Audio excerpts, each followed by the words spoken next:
आप नहीं जानती माँ, यह उल्टी गंगा बहने लगी है। ससुर जी जब से रिटायर्ड हुई है, मेरी सास और ससुर दोनों किसी फिल्म के लव बर्ड्स की तरह अपने आप को जवान समझने लगे हैं। दिन भर हमारे घर के पास बने गार्डन में झूले पर बैठे बातें करते रहते हैं। उन्हें अपने पक चुके बालों का भी ख्याल नहीं रहता है।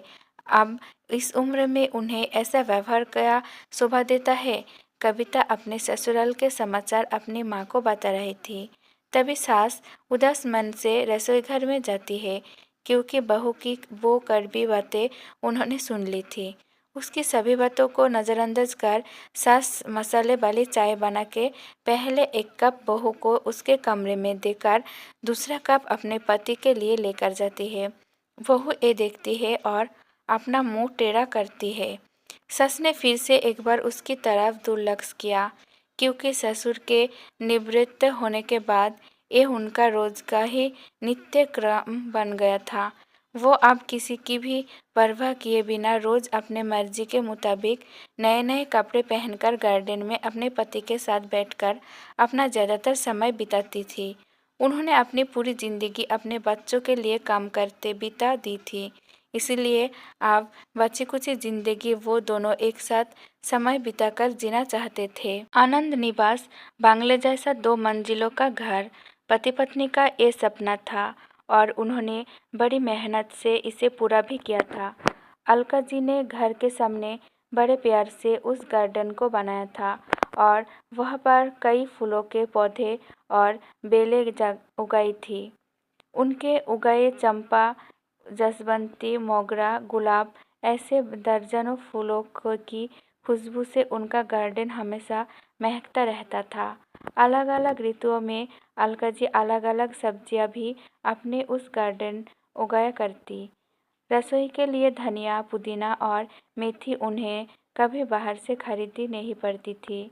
इतने सालों तक काम की भागदौड़ में सोमनाथ जी कभी भी इस जगह का आनंद ले नहीं पाए थे, लेकिन अब उनका पूरा खाली समय इसी जगह पर बीतता था। दरअसल एक और छोटा सा घर वह बना सके, इसलिए उन्होंने वो जगह खरीदी थी, लेकिन अब वो संभव नहीं था। अलका जी को अपने बनाए उस गार्डन में एक झूला चाहिए था, जो उन्होंने ला कर दिया था, और अब वही झूला उनको एक दूसरे का साथ ज़्यादा से ज़्यादा सुखमय समय बिताने का जरिया बन गया था। उन्होंने अपने घर में सभी ज़रूरी चीज़ों की और बाकी ऐसा आराम की चीज़ों की कोई कमी नहीं रखी थी। फिर भी बहू को दोनों का उस झूले पर बैठकर समय बिताना खटकता था। पहले दिन भर उसके साथ रहने वाली सास अब ज़्यादा समय अपने पति को देने लगी थी। अपने सास ससुर को टॉन्ट मारने का एक भी मौका कविता नहीं छोड़ती थी। वो हमेशा अपना दिमाग उनको उस जगह से हटाने के लिए लगाती, और एक बार उसने ऐसा करने के लिए एक षड्यंत्र भी रचा। अजय, तुम्हें नहीं लगता हमें एक बड़ी कार लेनी चाहिए? कविता ने अपने पति से कहा। आइडिया तो अच्छा है, लेकिन कार रखने के लिए जगह कहाँ है हमारे पास? एक ही छोटा सा गैरेज है जहाँ सिर्फ एक कार के लिए जगह है। अजय ने चिंता वाले स्वर में कहा। कौन कहता है जगह नहीं है?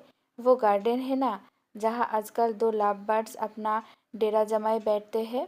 कविता ने पति की तरफ तिरछी नजर करते हुए कहा। आजकल तुम कुछ ज़्यादा नहीं बोलने लगी हो? अजय ने अपनी पत्नी को फटकार लगाते हुए कहा। लेकिन सच तो ये था कि उसने भी इस बारे में अपने पिता से बात करने का मन बना लिया। अगले दिन अजय पिता के पास गया और उनसे बोला, पिताजी, मेरा और आपकी बहू का मन है कि एक बड़ी कार ली जाए। पर बेटा, हमारे पास पहले से एक गाड़ी है ना, दूसरी गाड़ी लेने के बाद हम उसे रखेंगे कहाँ? सोमनाथ जी ने कहा। पिताजी, इसी गार्डन में एक नया गैरेज बनाने की सोच रहा हूँ। कविता को इस गार्डन की कोई पड़ी नहीं है, और माँ भी भला अब और कितने दिनों तक गार्डन का ख्याल रखेंगी।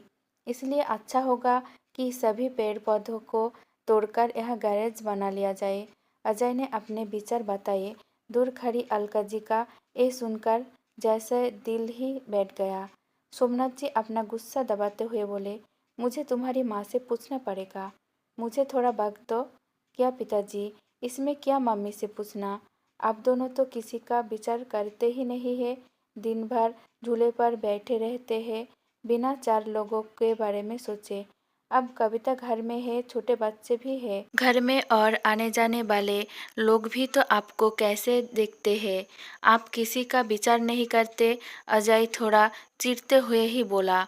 अंदर से कविता की बड़बड़ भी चालू ही थी। सोमनाथ कुछ नहीं बोल पाए। उस दिन बेटे और बहू ने बाहर से अच्छा खाना मंगवाया था, लेकिन अलका और सोमनाथ जी के गले से निवाला उतरे ना, ऐसा हो गया था।